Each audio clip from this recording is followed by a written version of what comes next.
Hello friends, welcome to YouTube a my channel. इस video में हम सीखेंगे कंप्यूटिंग एंड इंफॉर्मेटिक्स सब्जेक्ट। लेकिन उसके पहले जानते हैं एएमआई के बारे में। एएमआई में दो पार्ट होते हैं, एक डिप्लोमा और एक नॉन डिप्लोमा। डिप्लोमा में वो स्टूडेंट आते हैं जिन्होंने डिप्लोमा किया है। नॉन डिप्लोमा में वो स्टूडेंट आते हैं जिन्होंने डिप्लोमा नहीं किया है, डायरेक्टली 10th या 12th के बाद एडमिशन लिए। डिप्लोमा में सेक्शन ए और सेक्शन बी दो सेक्शन रहते हैं। सेक्शन ए में 4 सब्जेक्ट्स और सेक्शन बी में 9 सब्जेक्ट्स रहते हैं। नॉन डिप्लोमा सेक्शन में सेक्शन ए और सेक्शन बी दो सेक्शन रहते हैं। सेक्शन ए में 10 सब्जेक्ट, सेक्शन बी में 9 सब्जेक्ट। ज़्यादातर स्टूडेंट एएमआई में एडमिशन इसीलिए लेते हैं कि बहुत कम सब्जेक्ट है तो कम समय में डिग्री हासिल कर लेंगे। लेकिन इतना आसान नहीं होता एएमआई पास होना, क्योंकि इसमें अगर बहुत कम सब्जेक्ट है लेकिन एक सब्जेक्ट में बहुत सारे टॉपिक रहते हैं। मैं आपको बता देता हूँ उन टॉपिक के बारे में। देखो, डिप्लोमा सेक्शन ए में 4 सब्जेक्ट है आपको। Fundamental of design and manufacturing, material science and engineering, computing and informatics, society and environment. इसमें से मैं आपको कंप्यूटिंग एंड इंफॉर्मेटिक्स सब्जेक्ट सिखाऊंगा। कंप्यूटिंग एंड इंफॉर्मेटिक्स सब्जेक्ट में ये 4 टॉपिक इंक्लूड है। डिजिटल इलेक्ट्रॉनिक्स, जो कि ईएक्सटीसी ब्रांच में रहता है या फिर कोई भी इलेक्ट्रॉनिक्स ब्रांच में। प्रोग्रामिंग लैंग्वेजेस, जो कंप्यूटर ब्रांच का सब्जेक्ट है। कंप्यूटर नेटवर्किंग, जो ईएक्सटीसी या फिर इलेक्ट्रॉनिक्स और कंप्यूटर ब्रांच में सिखाया जाता है। ऑपरेटिंग सिस्टम, जो आईटी सब्जेक्ट है, आईटी ब्रांच में सिखाया जाता है। तो अगर आप देखते हो तो ये 4 सब्जेक्ट जो अलग अलग ब्रांच के हैं, उसको बना के एक सब्जेक्ट एएमआई में तैयार किया है जिसका नाम है कंप्यूटिंग एंड इंफॉर्मेटिक्स। इसमें भी हम लोग सीखेंगे कंप्यूटर नेटवर्किंग टॉपिक के बारे में।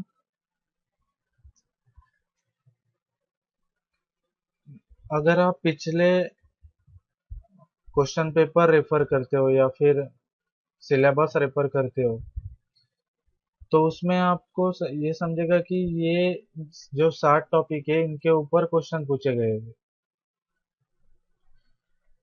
तो हम लोग पढ़ेंगे 7 टॉपिक के बारे में। पहला है बेसिक्स ऑफ लैन एंड वैन। लैन it's a local area network and when it's a wide area network. Second है networking topology. Topology define as a structure of network. Third है OSI model, so open system interconnection model. Fourth है networking protocols. Protocols defines as rules and regulation of network. Networking devices, इसमें मैं आपको पढ़ाऊंगा जितने भी networking devices है, router है, स्विचेस है, हब है, पीसी से जो भी है मैं आपको सिखाऊंगा। ISP it's internet service provider. अगर आप मोबाइल में किसी कंपनी का सिम कार्ड यूज करते हो या फिर आपके घर में जो इंटरनेट कनेक्शन आता है उस कंपनियों को हम लोग आईएसपी बोलते हैं। IP address and MAC addresses. IP address जो हर एक डिवाइस को दिया जाता है, राउटर में होता है, पीसीज में हम लोग असाइन करते हैं। मैक एड्रेस है जो स्विच को होता है, या फिर लैपटॉप फिजिकल एड्रेस हम लोग उसको बोलते हैं। आईपी एड्रेस को लॉजिकल एड्रेस कहा जाता है। चलो सीखते हैं first topic, basics of LAN and वैन। लैन एंड वैन, देखो, LAN define as a local area network. ये लोकली यूज होता है। LAN normally connect the computers and other devices within one office building और a group of near by building within 2 kilometres of area. 2 kilometre area के अंदर आप लैन use कर सकते हो। लैन मोस्टली यूज होता है वन बिल्डिंग में, या फिर अगर आपका एक ऑफिस हो तो ऑफिस में यूज होता है, और group of near by building with in area में यूज होता है। जो ऑफिस में यूज होता है वहाँ पे मोस्टली लैन यूज करते हैं, क्योंकि एक ऑफिस में मान लो 100 कंप्यूटर्स है। उस कंप्यूटर्स को अगर एक दूसरे के साथ कनेक्ट करना है, मतलब कोई भी कंप्यूटर किसी भी कंप्यूटर का डेटा एक्सेस कर सके, या फिर कोई भी डिवाइसेस है, जैसे एक कंप्यूटर को प्रिंटर्स लगे हुए हैं तो प्रिंटर 100 कंप्यूटर्स एक ही प्रिंटर एक्सेस कर सकते हैं, या फिर अगर आपने एक कंप्यूटर को सर्वर बनाया है, एज अ सर्वर क्रिएट किया है, तो सारे जितने भी कंप्यूटर है उस डिवाइस में जाके उस डेटा को एक्सेस कर सकते हैं। बिल्डिंग में आप अगर देखा जाए तो आप एक अगर वाईफाई लगाते हैं, वाईफाई राउटर लगाते हैं, तो विद इन बिल्डिंग आप जितने भी यूजर उसको कनेक्ट करते हो तो आप वाईफाई एक्सेस कर सकते हो। Group of near by building, अगर आप हम लोग देखा जाए तो अपने घर में जो वायर इंटरनेट कनेक्शन होता है, तो वो सर्विस प्रोवाइडर जो कनेक्शन प्रोवाइड करते हैं उनका आपके बिल्डिंग के ऊपर या फिर बाजू के बिल्डिंग में कोई स्विच रखा होता है, वहां से वो केबलिंग करके हम लोग के घर में कनेक्शन देते हैं। तो वो लोग भी लैन यूज करते हैं। देख चलो जानते हैं advantage of LAN. Printers, modem, DVD-ROM drives, and hard disks can be shared with the help of local area networks. This will reduce cost of hardware purchases. जैसे कि मैंने आपको बोला, एक ऑफिस में अगर आप 100 पीसी है, तो अगर आपको हर एक पीसी में प्रिंटर लगाने की जरूरत नहीं है। आप 100 पीसी को एक दूसरे के साथ कनेक्ट कर लो, उनको एक प्रिंटर कनेक्ट कर लो, तो अगर आप 100 पीसी में से किसी भी कंप्यूटर से अगर प्रिंट दोगे तो प्रिंटर में प्रिंट आ जाएगी। आप 100 कंप्यूटर एक दूसरे के साथ डेटा शेयर कर सकते हो, तो आपकी जो मॉडेम से हार्ड डिस्क से रैम है वो आपकी कॉस्ट रिड्यूस हो जाती है हार्डवेयर परचेस करने की। लैन का एक मोस्ट एडवांटेज है कि ये हाई स्पीड डेटा रेट है। अगर आपको कितने भी जीबी का डेटा अगर सेंड करना है, वो तो तुरंत सेंड हो जाता है। LAN has a high-speed data rate as data can be easily transferred over all network computers. Within network में आप data send कर सकते हो easily. The data of all network user can be saved on hard disks of the server computer. This will help users to use any workstation in a network to access their data because data is not stored on workstation locally. अगर आप एक offices में जैसे 100 computers मैंने बोला, उनमें से एक कंप्यूटर को अगर आप एज अ सर्वर बना देते हो,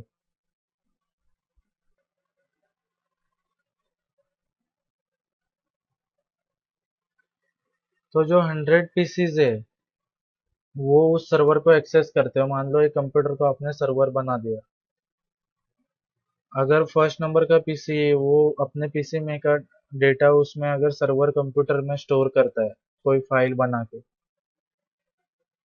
तो जो बाकी के 99 पीसीज है वो उस डेटा को एक्सेस कर सकते हैं, एडिट कर सकते हैं, या फिर अपने कंप्यूटर में का डेटा उस सर्वर कंप्यूटर में डाल सकते हैं, तो बाकी यूजर है वो उस डेटा को एक्सेस कर सकते हैं।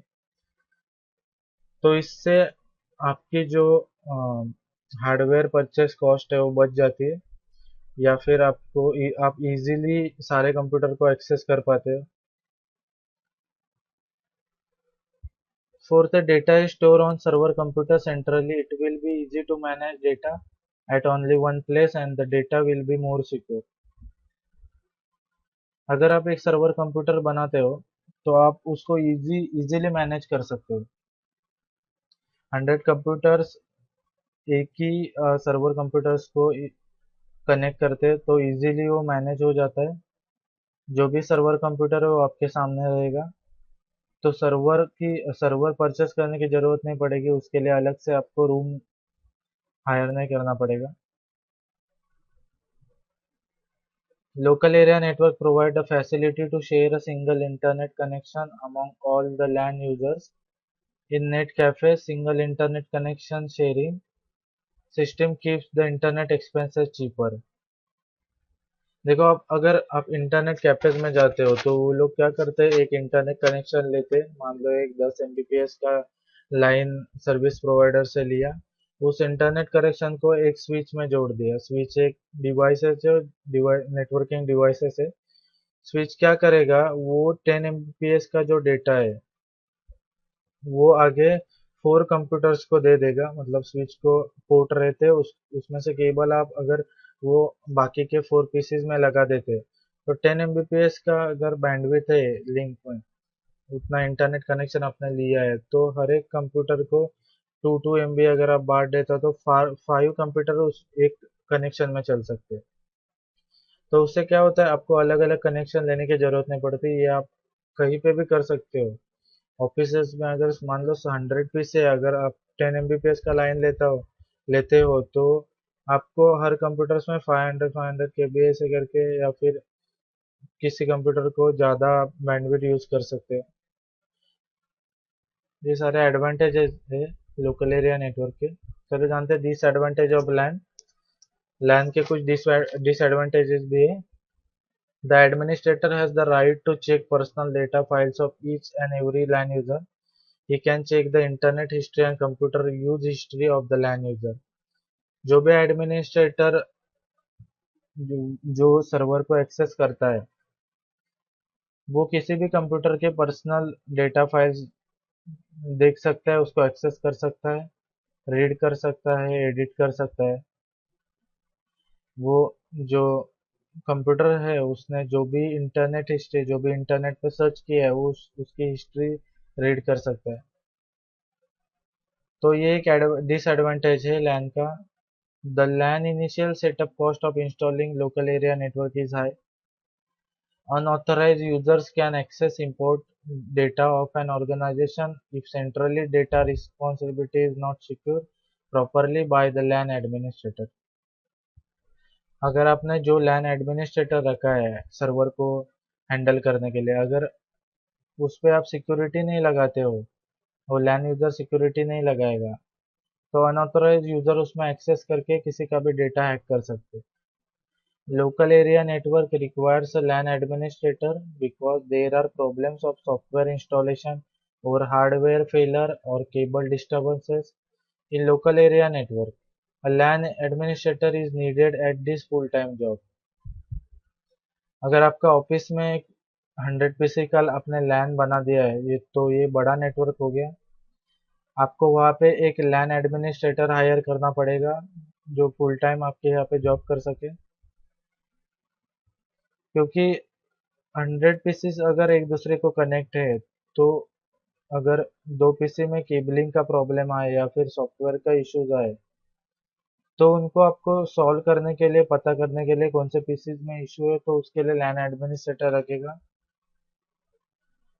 तो उसके नॉलेज के हिसाब से वो फाइंड करके एरर रिजॉल्व कर देगा।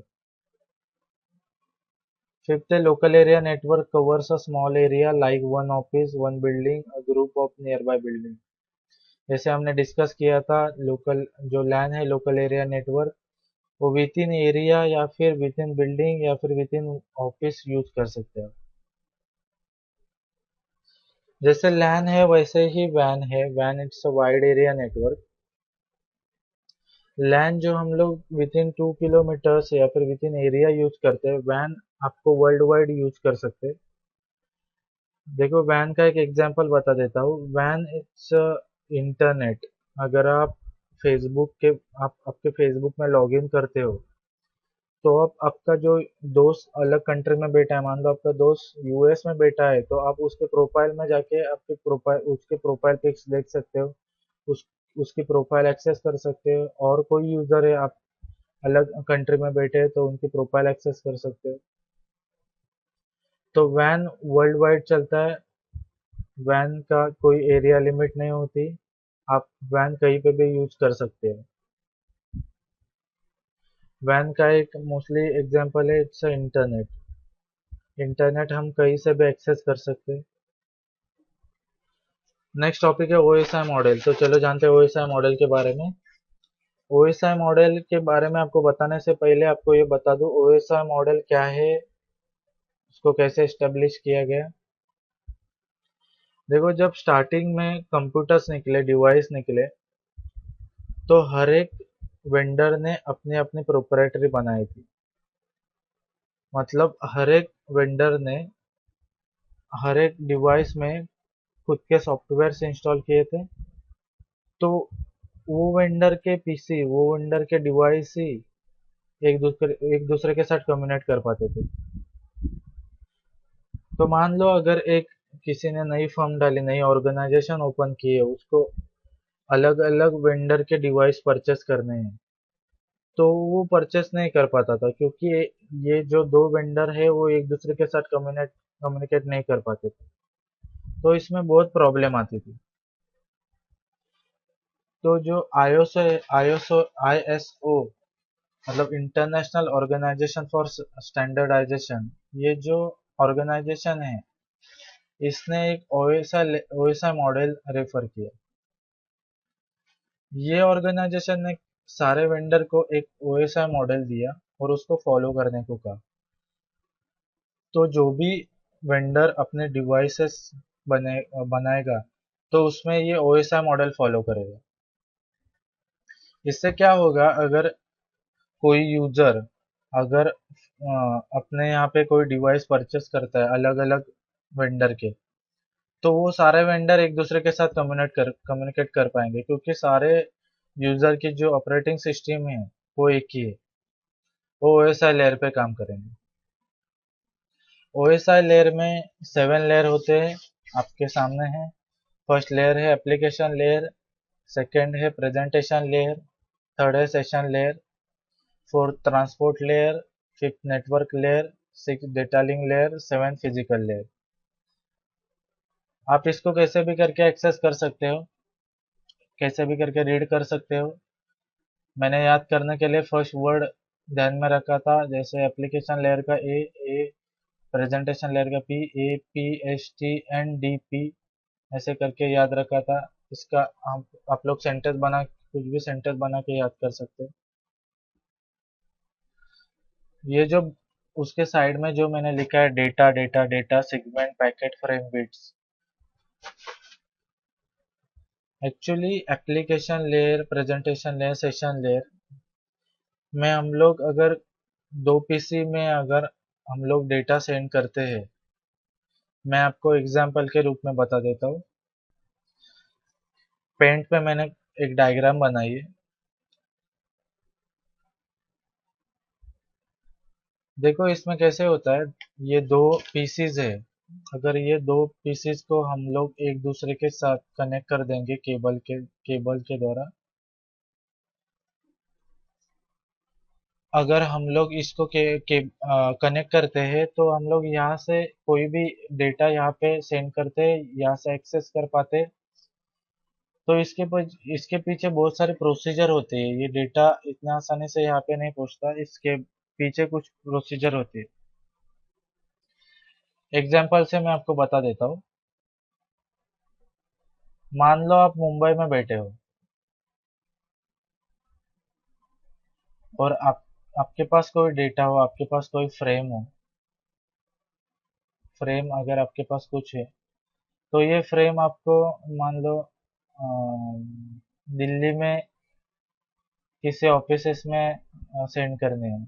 तो आपके पास दो ऑप्शन है, एक तो आप खुद जाके वहां पे डिलीवर कर दो, या फिर, सॉरी फ्रेंड्स, मुझे कुछ काम आ गया था, मैंने वीडियो पॉज करके बाहर चला गया था, सॉरी फॉर डिस्टरबेंस। तो हम लोग कहा थे, ओके, यहाँ से अगर हम लोग कुरियर के द्वारा इस फ्रेम को भेजते हैं, तो मान लो ये एक फ्रेम है, हम लोग अगर ये कुरियर वालों के पास देते, मान लो ये हम लोग ने कुरियर वालों को दे दी, तो कुरियर वाला क्या करेगा, इसका एक एनवलप बनाएगा जिसमें ये फ्रेम को डाला जाएगा। इस पे एड्रेस लिखा रहेगा, जो भी दिल्ली में जो भी कोई बैठा है उसका एड्रेस यहाँ पे लिखा जाएगा। ये जो लोकल कुरियर वाला है, ये आगे सेंड करेगा उसके मेन ब्रांच को, जो हेड ऑफिस होगा, वहाँ पे ये कुरियर सेंड करेगा। वहाँ से वो कुरियर अगर ट्रेन से आगे जाता है, मान लो ये ट्रेन है, यहाँ से अगर ये कुरियर आगे जाता है, तो ये ट्रेन के लिए हो गया गुड्स, ट्रेन के लिए हो गया गुड्स, लगेज हो गया। वहाँ पे उसका अलग नाम क्रिएट हुआ। यहाँ पे हम लोग के लिए फ्रेम थी, कुरियर वालों के पास गई तो एनवलप बन गया। यहाँ से फिर वो कुरियर से ट्रेन को गया तो यहाँ पे गुड्स बन गया, लगेज बन गया। ट्रेन आगे देगा दिल्ली के सेंट्रल हब लोकेशन में तो फिर से ये एनवलप बन गया। यहाँ से लोकल इसमें जाएगा, लोकल वाले जिसको जहाँ पे देना है वहाँ पे सबमिट कर देंगे तो इसके लिए फिर से ये फ्रेम बन गया। तो ये जो फ्रेम है अलग अलग जगहों पे इसके अलग अलग नाम थे।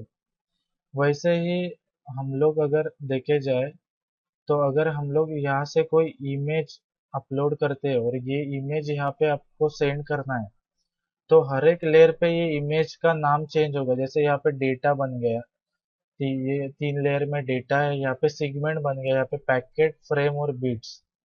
हर एक लेयर में इसका नाम चेंज होता है। ठीक है, तो ओएसआई लेयर में ये 7 लेयर होते हैं। अगर हम लोग अगर एक इमेज यहाँ पे है, ये इमेज हम लोग को इस पीसी में सेंड करनी है या इस पीसी से कुछ इमेज यहाँ पे हम लोग को रिसीव करनी है तो हम लोग क्या करते हैं, ब्राउजर में जाते हैं। जो भी ब्राउजर आपने ओपन कर दिया, जैसे गूगल क्रोम होता है, मोजिला फायरफॉक्स, या फिर आप इंटरनेट ब्राउजर ओपन करते, उसमें जाके आप मान लो एक वेबसाइट पे गए आप, www डॉट जो भी है, उसमें आपने ये इमेज अपलोड कर दी। ठीक है, तो ये काम है एप्लीकेशन लेयर का। एप्लीकेशन लेयर ये काम करता है। आगे ये आपने इमेज अपलोड करने के बाद ये प्रेजेंटेशन लेयर को देगा। प्रेजेंटेशन लेयर क्या करेगा, ये जो इमेज है उसको इनक्रिप्ट करेगा। मतलब जो डेटा है उसको इनक्रिप्ट करेगा, कोडिंग लैंग्वेज में करेगा इनक्रिप्ट मतलब। और दूसरी जगह पे अगर आप रिसीव करते हो प्रेजेंटेशन लेयर में तो ये प्रेजेंटेशन लेयर उसको डिक्रिप्ट कर देगा। मतलब कोडिंग निकाल के उसको फिर से वो इमेज में कन्वर्ट कर देगा। प्रेजेंटेशन लेयर का और एक काम है, मान लो ये इमेज है तो उसकी उसके साइज कंप्रेस करना। प्रेजेंटेशन लेयर साइज कंप्रेस करके आगे भेज देता है सेशन लेयर में। सेशन लेयर का काम है एक डायलॉग क्रिएट करना। वो एक डायलॉग क्रिएट करता है और नेक्स्ट पीसी को भेज देता है। यहाँ से डायलॉग क्रिएट किया, इसको भेज दिया कि हेलो, क्या आप मेरे से बात कर सकते हो। इस पीसी ने अगर ये पीसी चालू है, इस पीसी में अगर कोई एक्सेस कर रहा है तो ये पीसी इसको रिप्लाई भेजेगा, yes I am free, you can talk.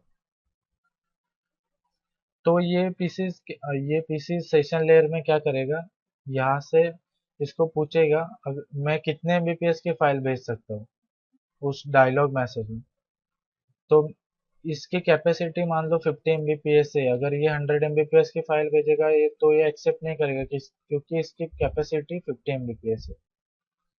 तो इसको भी 50 एमबीपीएस की फाइल सेंड करना पड़ेगा। तो ये काम सेशन लेयर करता है। सेशन लेयर में 3 वे से काम होता है। एक है सिंप्लेक्स, सेकंड है हाफ डुप्लेक्स, थर्ड है फुल डुप्लेक्स। जो सिंप्लेक्स वे है उस वे से 1 वे कम्युनिकेशन होता है। मतलब अगर आप ये इमेज है, ये डेटा अगर इसमें इस पीसी को सेंड करोगे तो सिर्फ ये सेंड होगा, ना कहाँ से रिसीव होगा, ना ये पीसी फिर से सेंड कर पाएगा। अगर आप हाफ डुप्लेक्स वे से कम्युनिकेशन करते हो तो एक तो ये डेटा सेंड करेगा या तो डेटा रिसीव करेगा। दोनों प्रोसीजर नहीं हो सकता इसमें। 2 वे कम्युनिकेशन होता है बट नॉट साइमल्टेनियस। थर्ड है फुल डुप्लेक्स। इसमें 2 वे कम्युनिकेशन होता है साइमल्टेनियस। आप डेटा सेंड भी कर सकते हो, आप डेटा यहाँ से रिसीव भी कर सकते हो, या फिर यहाँ से सेंड कर सकते हो, यहाँ से रिसीव कर सकते हो।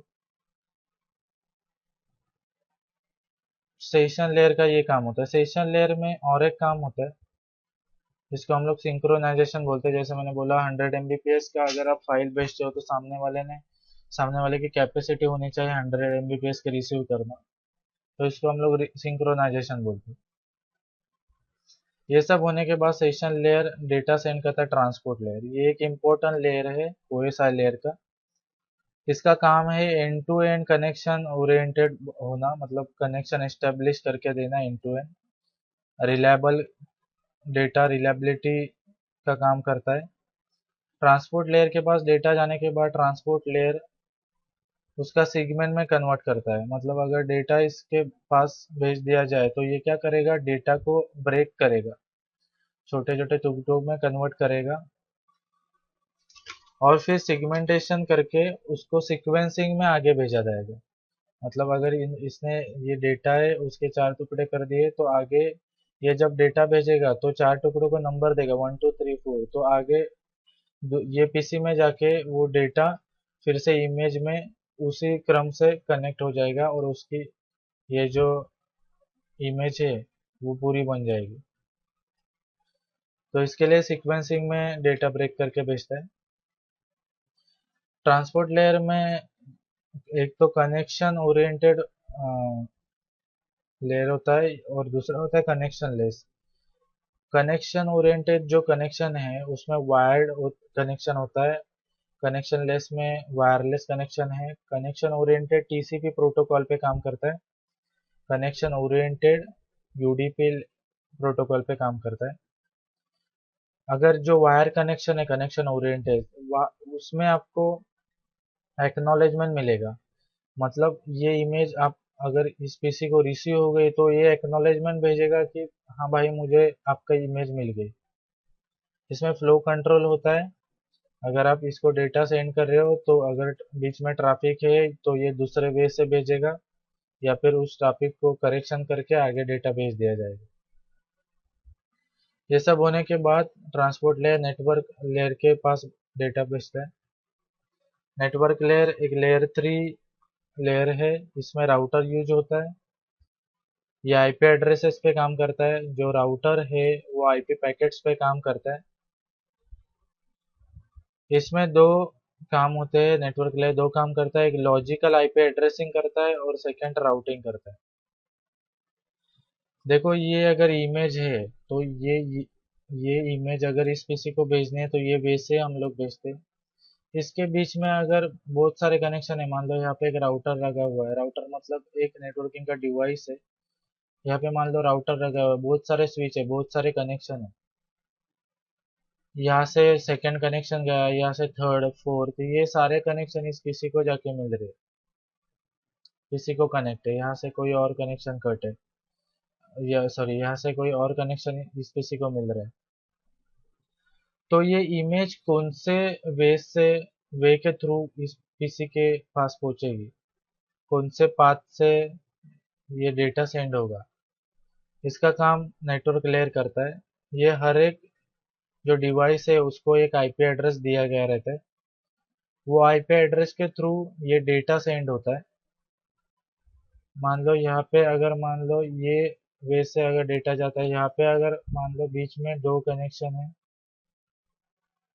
और ये छोटा अगर पाथ है तो यहाँ से डेटा सेंड होगा। इसमें बहुत सारे प्रोटोकॉल यूज होते हैं, उसके थ्रू ये पाथ डिटर्मिनेशन की प्रोसेस होती है। ये सब होने के बाद आगे डेटा लिंक लेयर के पास जाता है डेटा। डेटा लिंक लेयर में स्विच यूज होता है, स्विच में मैक एड्रेसेस यूज होते हैं और ये फ्रेम पे काम करता है। मतलब अगर डेटा लिंक लेयर के पास गया तो फिर से इस डेटा को फ्रेम में कन्वर्ट होगा। उसका एरर करेक्शन का काम होता है, एरर कंट्रोल करना, फ्लो कंट्रोल करता है। मतलब इसको फ्रेम में डिवाइड करके फिर डेटा भेज दिया जाएगा। अगर बीच में एरर आता है तो एरर कंट्रोल करता है। और फ्लो कंट्रोल का काम है, अगर मान लो इस यहाँ से ट्रैफिक है तो ये ट्रैफिक रिजॉल्व करके डेटा आगे भेज जाएगा या फिर दूसरे पाथ से भेजा जाएगा। लास्ट लेयर है फिजिकल लेयर। फिजिकल लेयर में केबलिंग यूज होता है। हम लोग जो भी डिवाइस लगाते हैं, जो भी फिजिकल हम लोग कनेक्शन करते हैं वो सारे फिजिकल लेयर में आता है। ये बीट्स पे वर्क करता है। तो ये 7 लेयर है ओएसआई लेयर के। चलो फिर से हम लोग एक बार रिवाइज करते हैं। ओएसआई लेयर आईएसओ ने बनाया था। आईएसओ एक ऑर्गेनाइजेशन है जिसका फुल फॉर्म है international organization for standardization. Different vendor की डिफरेंट प्रोप्राइटरी होती थी पहले, तो आईएसओ ने हर एक वेंडर को ओएसआई मॉडल को रेफर करने को कहा, तो इससे हर वेंडर का पीसी एक दूसरे के साथ कम्युनिकेट करने लगा।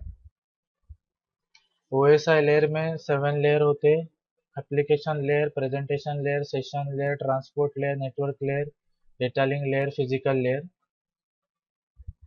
इसके काम मैंने आपको समझा दिए थे। हर एक लेयर पे अलग अलग प्रोटोकॉल यूज करता है। Protocols it defines rules and regulation of network, वो मैं आपको बाद में पढ़ाऊंगा प्रोटोकॉल्स। एप्लीकेशन लेयर में हम लोग ने पढ़ा इमेज, यहाँ पे वेब ब्राउजिंग के थ्रू हम लोग अपलोड कर देते। प्रेजेंटेशन लेयर में डेटा इनक्रिप्ट होता है, डेटा डिक्रिप्ट होता है, मतलब कोडिंग में डाल के डेटा को सिक्योरिटी दी जाती है। सेशन लेयर में एरर करेक्शन होता है।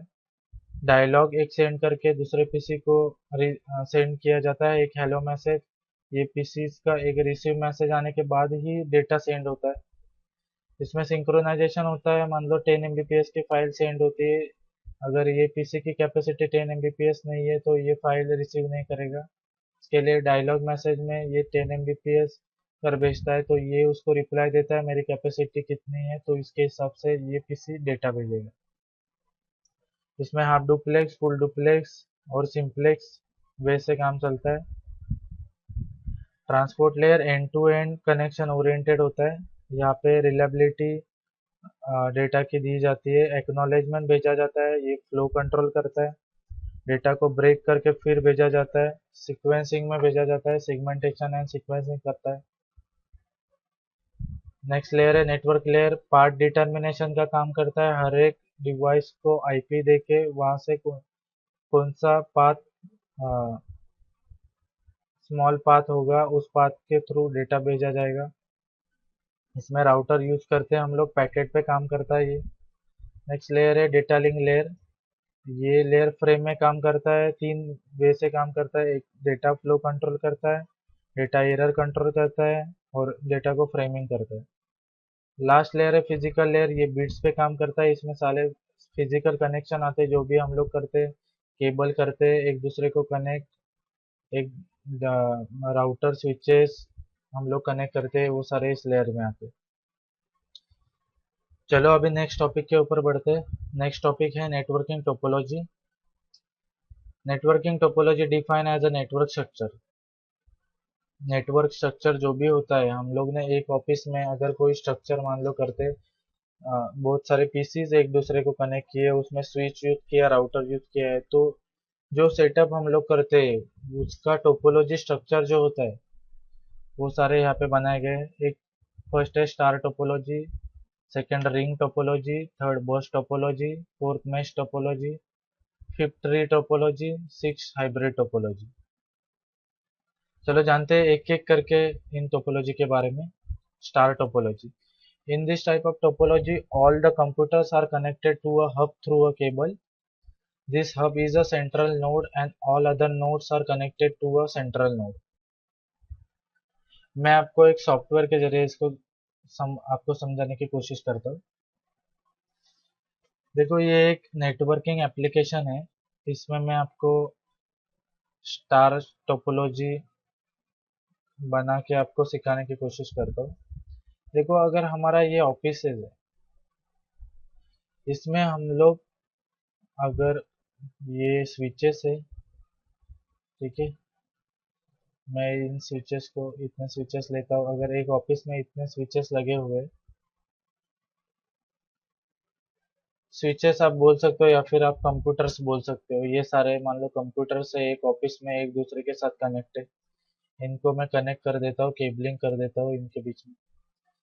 देखो ये स्टार टोपोलॉजी, इसके लिए ये जो सेंट्रल जो रहेगा डिवाइस, ये हब डिवाइस रहेगा, तो ये इसको हम लोग ने स्टार बना दिया, ये अभी स्टार बन गया, ठीक है। तो ये सारे कंप्यूटर से आप समझ लो एक ऑफिस में, या फिर स्विचेस है या फिर राउटर से, आपको जो समझना है समझ सकते हो। मान लो ये एक स्विच है, ठीक है। स्विच को इतने सारे पोर्ट रहते हैं, आप देख सकते हैं फास्ट इथरनेट के 24 पोर्ट है और 2 गीग के पोर्ट है। तो हम लोग ने ये सारे स्विच से कनेक्शन कर दिया, तो ये एक दूसरे के साथ कनेक्ट होंगे। ये इसका सेंट्रल नोड हो गया, बाकी सारे स्पोक हो गए। ये सर्वर हो गया, बाकी सारे क्लाइंट हो गए। अभी हम लोग एडवांटेज समझते हैं क्या है star topology. Fast performance with few nodes and low network traffic. मतलब सारे कंप्यूटर एक दूसरे के साथ एक हब को कनेक्ट है, एक सेंट्रल नोड को कनेक्ट है, तो उनका परफॉर्मेंस फास्ट होना चाहिए, जो डेटा परफॉर्मेंस होता है। Hub can be upgraded easily. जो सेंट्रल नोड है उसको हम लोग हब बोलते हैं, तो हम लोग इजीली उसको अपग्रेड कर सकते हैं। इजी टू ट्रबल शूट, क्योंकि सार, सारे पीसेस एक दूसरे को एक हब के थ्रू कनेक्ट है, तो हम लोग ट्रेस करके ट्रबल शूट कर सकते हैं easily. Easy to setup and modify. Setup easy होता है क्योंकि एक स्विच में से सारे पीसेस को कनेक्शन मिल जाते हैं, तो सेटअप इजी होता है। Only that node is affected which has fail, rest of the node can work smoothly. मान लो ये स्ट्रक्चर है, इसमें ये जो सेंट्रल नोड है इसको सारे कंप्यूटर कनेक्ट है। अगर ये कंप्यूटर फेल हो गया, इसके अगर केबल कट हो गए या फिर इसका सॉफ्टवेयर करप्ट हो गया, तो ये कंप्यूटर एक दूसरे के साथ बात करेंगे, क्योंकि यहाँ से अगर इस यहाँ पे डेटा सेंड करना है तो इसको यहाँ से जाना पड़ता है इस कंप्यूटर में। ये कंप्यूटर बीच में नहीं आता है, तो इसमें डेटा फेल होने की पॉसिबिलिटी कम होती है।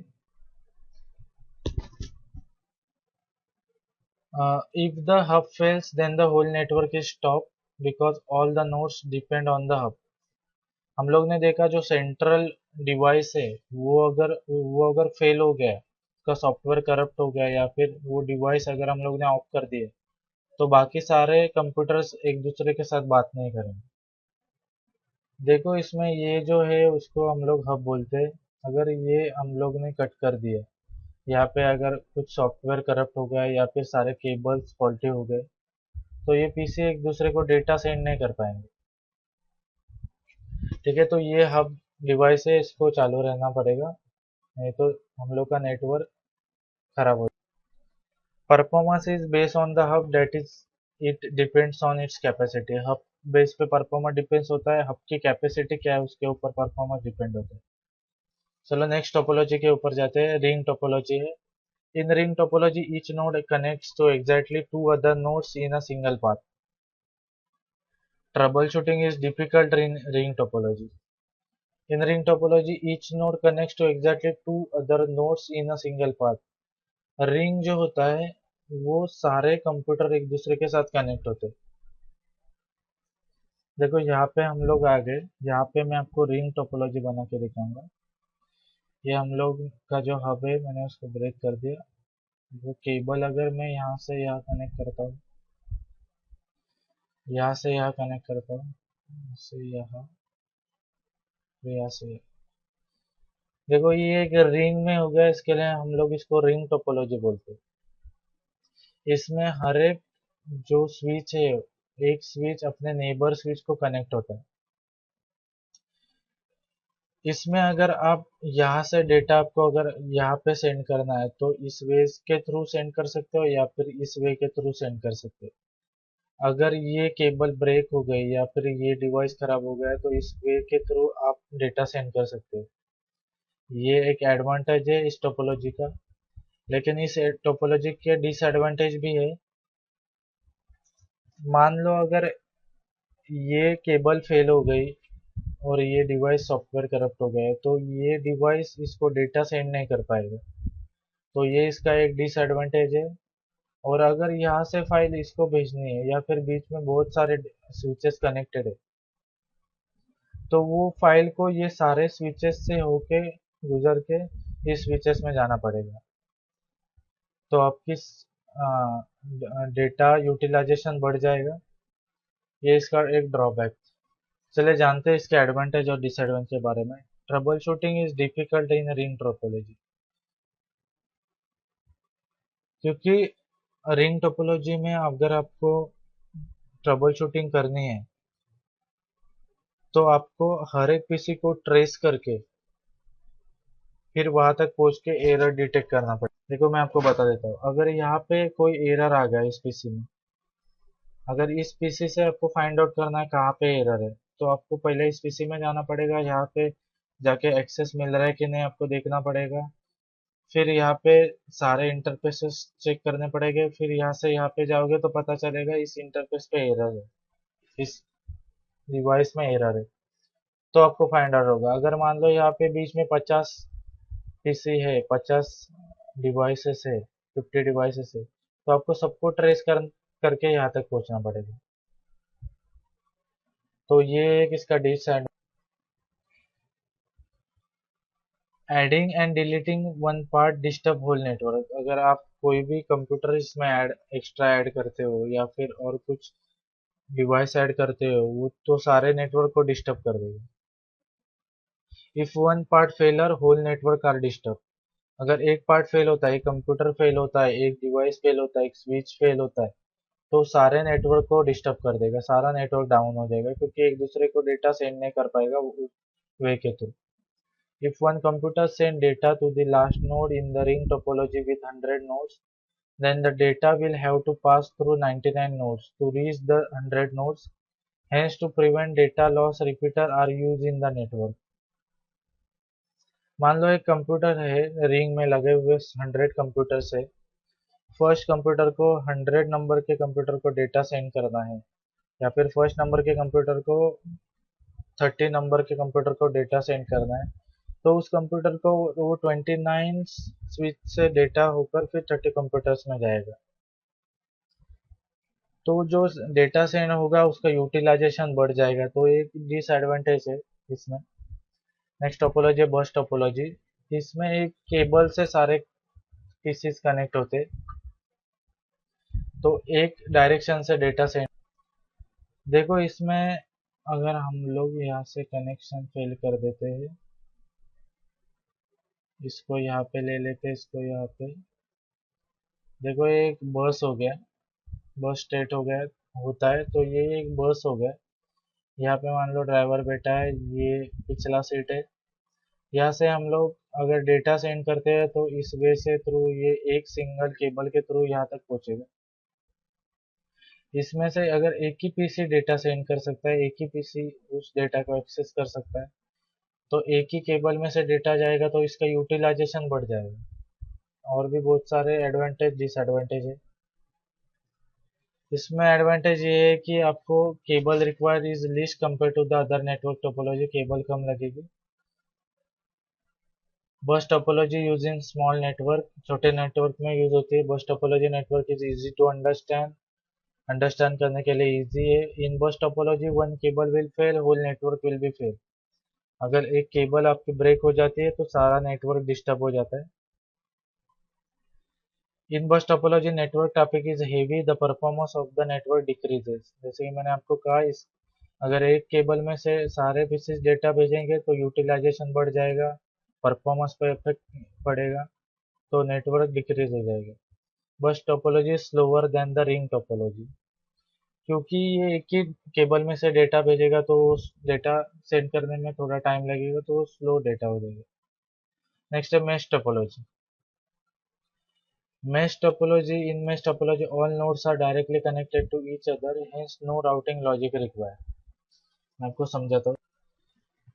देखो ये एक टोपोलॉजी है, मान लो ये टोपोलॉजी है, इसमें मैंने और एक स्विच कनेक्ट कर दिया, यहाँ पे एक स्विच कनेक्ट कर दिया, यहाँ पे एक स्विच कनेक्ट कर दिया, यहाँ पे एक स्विच कनेक्ट कर दिया। तो इसकी केबलिंग कैसी होती है, यहाँ से ये इसको एक्सेस करेगा, यहाँ से इसको एक्सेस करेगा, यहाँ से इसको एक्सेस करेगा, यहाँ से ये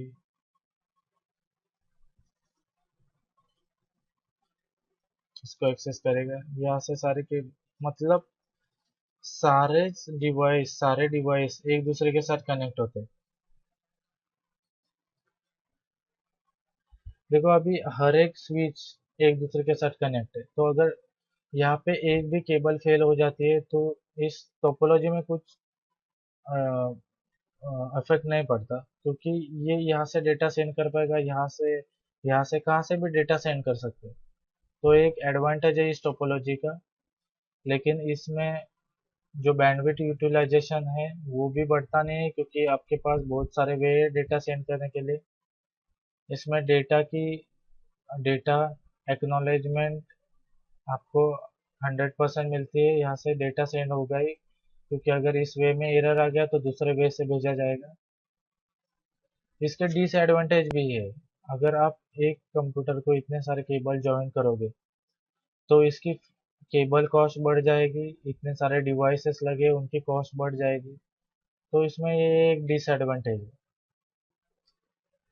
In mesh topology, possibility are too low to failure of network, but it leads unwanted traffic load over the network. Network fail होने की पॉसिबिलिटी बहुत कम होती है। All nodes are connected to each other, hence faulty trouble shoot easily. सारे computers या फिर सारे स्विच एक दूसरे को कनेक्टेड है, तो ट्रबल शूट करने में आसान पड़ता है, ट्रबल शूटिंग इजीली कर पाते हो आप। Installation and configuration is difficult. हर एक अगर स्विच या फिर कंप्यूटर एक दूसरे के साथ कनेक्ट है तो हर एक नेबर का उसको इंफॉर्मेशन शेयर करनी पड़ेगी, तो इंस्टॉलेशन उसका डिफिकल्ट हो जाएगा, कॉन्फ़िगरेशन करना आसान नहीं है। Bulk wiring is require, hence cabling cost is more. बहुत सारे केबल लगेंगे एक स्विच को, अगर आप 3 पाथ में अगर कनेक्ट, एक स्विच का जो नेबर है उसको 3 कनेक्शन से आपको कनेक्ट करते हो तो आपको केबलिंग उसमें बढ़ जाएगी। नेक्स्ट है tree topology. In tree topology, one root node connected to the other nodes to expand hierarchy design. Tree topology आपको समझाता हूँ। देखो ये एक ट्री टोपोलॉजी है, यहाँ पे हम लोग और भी स्विच लगा सकते हैं, आपको चाहिए तो यहाँ पे एक स्विच लगा दिया जाए, यहाँ पे एक स्विच लगा दिया जाए। इन सारे स्विच को एक दूसरे के साथ कनेक्ट करना है। इसको कनेक्ट कर दिया केबल के थ्रू, सारे स्विचेस को एक दूसरे के साथ कनेक्ट कर दिया। इसमें एक्चुअली क्या होता है, देखो इसको मैं कट कर देता हूँ, 1 मिनट थोड़ा ज़्यादा हो गया, इसको मैंने कट कर दिया। देखो ये एक सेंट्रल नोड बन गया अभी, यहाँ पे एक टोपोलॉजी बन गई, यहाँ पे एक टोपोलॉजी बन गई, और भी इसको आप कनेक्ट करके और भी टोपोलॉजी बना सकते हो। मान लो ये एक ऑफिस है, ये एक ऑफिस है, तो आप ये ऑफिस का डेटा यहाँ पे भेज सकते हो, ये ऑफिस का डेटा यहाँ पे भेज सकते हो थ्रू से ये सेंट्रल नोड। इस सेंट्रल नोड, अगर ये सेंट्रल नोड फेल हो गया तो सारा डेटा आपको फेल हो जाएगा। मान लो यहाँ से आपको इंटरनेट कनेक्शन, ये अगर सर्वर है, यहाँ से आप इंटरनेट कनेक्शन ले रहे हो और सारे ऑफिसेस में शेयर कर रहे हो, अगर ये फेल हो गया तो इंटरनेट कनेक्शन आपको नहीं मिलेगा। देखो इसके एडवांटेज है, it is use in wide area network, ये एक बड़े नेटवर्क में यूज होता है। Adding multiple node is easily possible, इसमें आप कितने भी नोड डाल दो, कितने भी नोड यूज कर सकते हो। अगर आप नया ऑफिस इंस्टॉल करते हो तो वहां से आप सिर्फ एक सेंट्रल जो हब है आपका, वहां पे केबल लगा के फिर आगे सेटअप कर सकते हो, उसमें से डेटा आपको मिलेगा।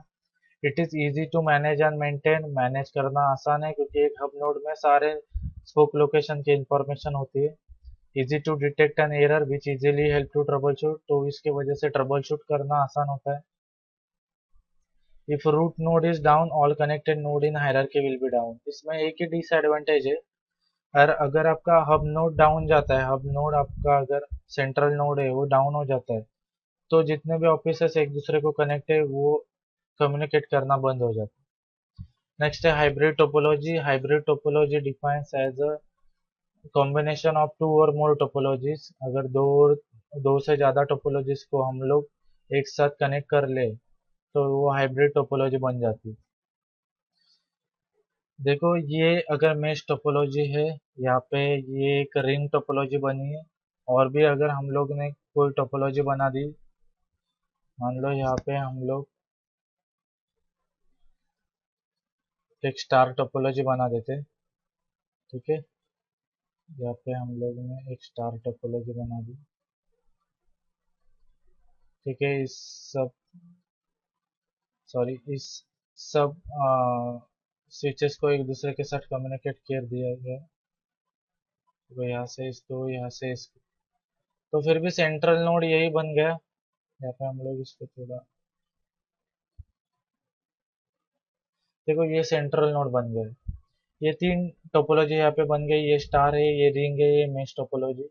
सारे टोपोलॉजीज एक दूसरे के साथ connected through central node.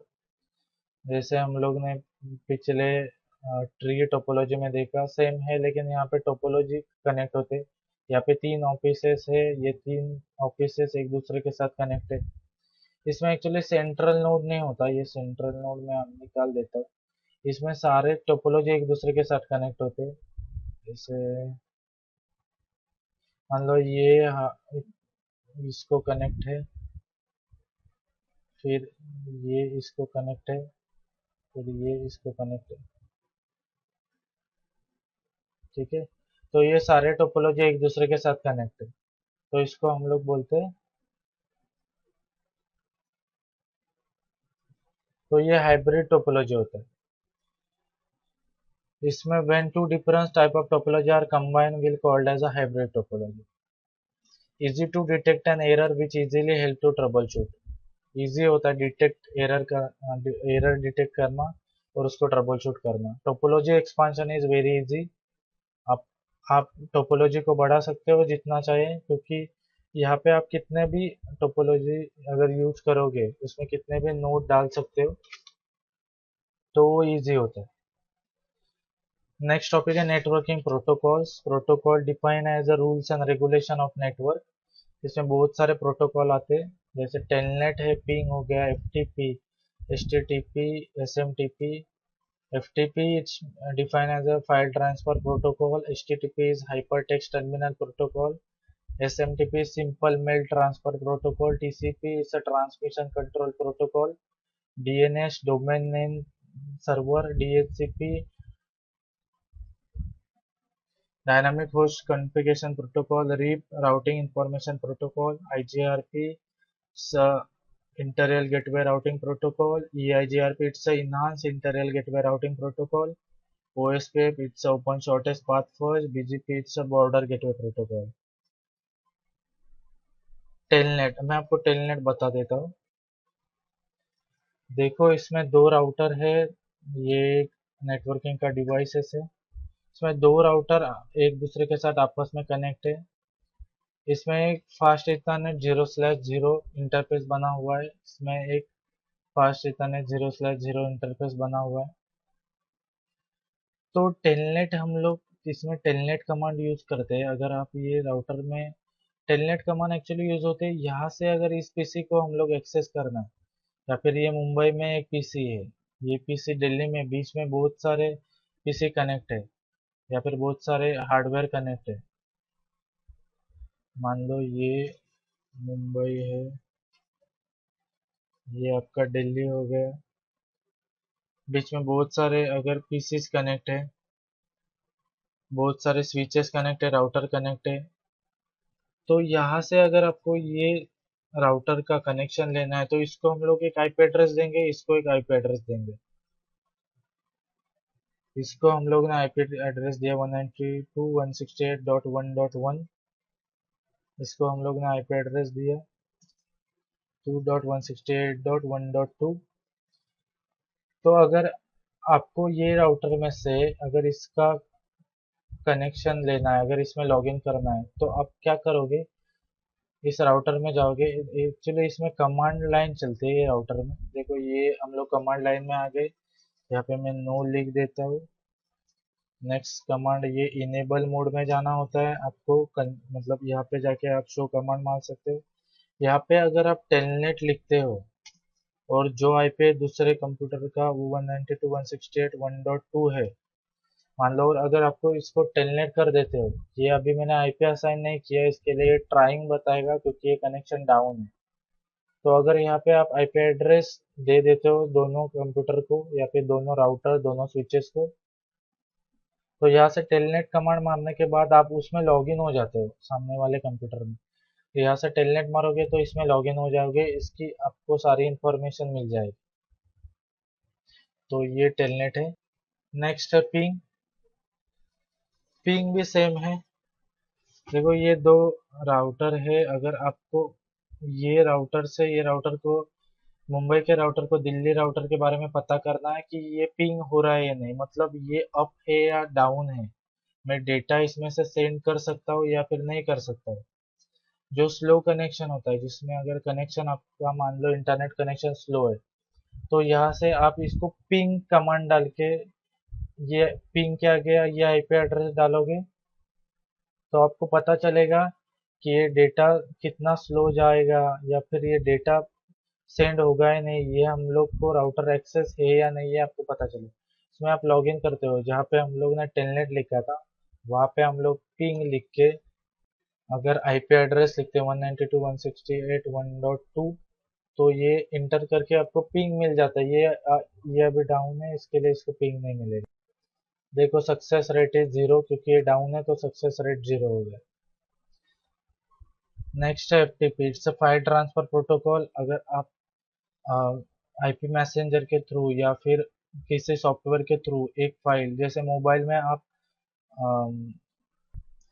SHAREit use करते हो, अगर शेयरिट के थ्रू अगर आप कोई भी पिक्चर हो या फिर कोई सॉन्ग्स हो या फिर कोई एप्लीकेशन हो, जैसे आप एक मोबाइल के थ्रू दूसरे मोबाइल में भेजते हो, तो उसमें ये फाइल ट्रांसफर प्रोटोकॉल यूज होता है। फोर्थ है HTTP. HTTP is hyper text terminal protocol. ये वेब ब्राउजिंग में यूज होता है, आपने देखा रहेगा। आप जहाँ पे www.google.com या फिर कोई भी वेबसाइट अगर डालते हो, वहाँ पे इंटर करते हो, तो इंटर करने के बाद वहाँ पे आ जाता है HTTP double column back slash, फिर आपकी वेबसाइट आती है www.google.com, facebook.com, gmail.com, जो भी वेबसाइट है आपके आ जाती है, उसके पहले HTTP लगता है। तो वेब ब्राउजिंग के लिए HTTP यूज होता है। फिफ्थ है SMTP, simple mail transfer protocol. अगर मान लो जीमेल में आप कोई मेल, एक आप किसी दूसरे यूजर को या फिर दूसरे किसी को मेल सेंड करते हो आपके जीमेल के थ्रू या फिर रेडिट मेल के थ्रू, तो वो मेल ट्रांसफर होता है SMTP के द्वारा, सिंपल मेल ट्रांसफर प्रोटोकॉल। ये प्रोटोकॉल इसमें यूज होता है। TCP से ट्रांसमिशन कंट्रोल प्रोटोकॉल, हम लोग ने OSI लेयर में देखा। DNS it's a domain name server, मतलब जो आपकी वेबसाइट आपको जो दिख रही है, आप www.google.com डालते हो तो उसके पीछे एक आईपी एड्रेस रहता था। जहाँ पे आप वेबसाइट डाल रहे हो वहाँ पे पहले आईपी एड्रेस डालना पड़ता था, जैसे www.google.com, इसका एक आईपी एड्रेस रहेगा 20.100.100.1। तो ये अगर आप आईपी एड्रेस डालोगे तो google.com ओपन होगा। लेकिन डीएनएस सर्वर जो है, उस सर्वर ने क्या किया कि ये आईपी एड्रेस जो है उसको नेम में कन्वर्ट कर दिया, डोमेन नेम सर्वर, एक डोमेन बना दिया। तो अगर आप कोई भी आप वेबसाइट आप अगर बना रहे हो तो उसमें आपको डोमेन डालना पड़ता है, आपको डोमेन मिलता है, एक आईपी एड्रेस नहीं मिलता। तो उसके जरिए क्या होगा कि हम लोग वेबसाइट का नाम याद रखना इजीली हो गया। अगर आप वेबसाइट के नाम के जगह अगर आईपी एड्रेस होता तो आप याद नहीं कर पाते उसको। इसके लिए DNS domain name server protocol use होता है, एक यूजेबल प्रोटोकॉल है। 8 DHCP, it's a dynamic host configuration protocol. मान लो यहाँ पे एक सर्वर बना दिया है, हम लोग के पास बहुत सारे कंप्यूटर्स है, हम लोग के पास बहुत सारे कंप्यूटर्स है, एक ऑफिस में हम लोग बैठ रहे हैं, बहुत सारे कंप्यूटर्स है। यहाँ पे ये राउटर है, ये राउटर उस कंप्यूटर्स को, सारे कंप्यूटर्स को एक दूसरे के साथ कनेक्ट है। तो अगर यहाँ पे एक सर्वर बना दिया गया है, एक एक पीसी को, मान लो इस पीसी को सर्वर बना दिया गया है, इसमें अगर डीएचसीपी हम लोग कॉन्फ़िगरेशन करेंगे, एक्चुअली सर्वर में ये डालना होता है डीएचसीपी। डीएचसीपी अगर यहाँ पे हम लोग सर्वर रहते और वो सर्वर में हम लोग डीएचसीपी कॉन्फ़िगरेशन करते, तो इसमें अगर हम लोग ने और एक पीसी ऐड कर दिया तो वो ये पीसी को ऑटोमेटिकली आईपी एड्रेस देगा। ना कि हम लोग को राउटर में जाके या फिर हर एक कंप्यूटर में जाके इस कंप्यूटर को आईपी एड्रेस असाइन करना पड़ता है। मान लो अगर आपके घर में वाईफाई राउटर है, तो आपका नाम होता है वाईफाई राउटर को, आप उसको कनेक्ट करके फिर यूजर ने पासवर्ड डालते हो, उसको कनेक्ट कर देते हो। तो वो कनेक्ट करने के बाद जो राउटर है उस मोबाइल को एक आईपी एड्रेस देगा। उस आईपी एड्रेस के थ्रू आप उस इंटरनेट को यूज कर पाते हैं। तो जो राउटर है आपका वो सर्वर हो गया। तो डीएचसीपी प्रोटोकॉल के थ्रू वो आपके मोबाइल को आईपी एड्रेस देता है और आप इंटरनेट को कनेक्ट कर पाते हो। नेक्स्ट है रिप। ये एक्चुअली एडवांस प्रोटोकॉल है। एएमआई में आपको ये पूछा नहीं जाता, सिर्फ इनकी डेफिनेशन पूछी जाती है। रिप की है राउटिंग इंफॉर्मेशन प्रोटोकॉल, आईजीआरपी की interior gateway routing protocol, EIGRP enhanced interior gateway routing protocol, OSPF का open shortest path first, BGP it's border gateway protocol, दो एएस के बीच में यूज होता है बीजीपी। ओएसपीएफ एरिया में यूज होता है, ये एरिया क्रिएट करता है और उसमें यूज होता है। ठीक है, तो ये लास्ट टॉपिक हो गया नेटवर्किंग प्रोटोकॉल का। हम लोग ने कवर कर दिया बेसिक्स ऑफ लैन एंड वैन। नेटवर्किंग टोपोलॉजी हम लोग ने सीखा, ओएसआई मॉडल सीखा, नेटवर्किंग प्रोटोकॉल सीखे, नेटवर्किंग डिवाइसेस उसमें ही आपको सिखा दिया गया जो राउटर है, स्विचेस है, जिसमें मैं आपको लॉगिन करके भी दिखा दिया सॉफ्टवेयर के through. ISP internet service provider मैंने आपको बताया था, अगर आप मोबाइल में कोई कार्ड यूज कर रहे हैं या फिर किसी आईएसपी के थ्रू इंटरनेट सर्विस प्रोवाइडर के थ्रू आपके घर में कनेक्शन ले रहे हैं, तो उसको हम लोग आईएसपी बोलते हैं। Tata, Reliance communication, BSNL, Aircel, Airtel, Vodafone, ये सारे आईएसपी हो गए हमारे। IP address and MAC address जो ओएसआई लेयर में अब मैंने आपको पढ़ाया। राउटर आईपी एड्रेस पे काम करता है, स्विच मैक एड्रेस पे काम करता है। IP address it's a logical address, MAC address it's a physical address. So दोस्तों, thanks for watching my video.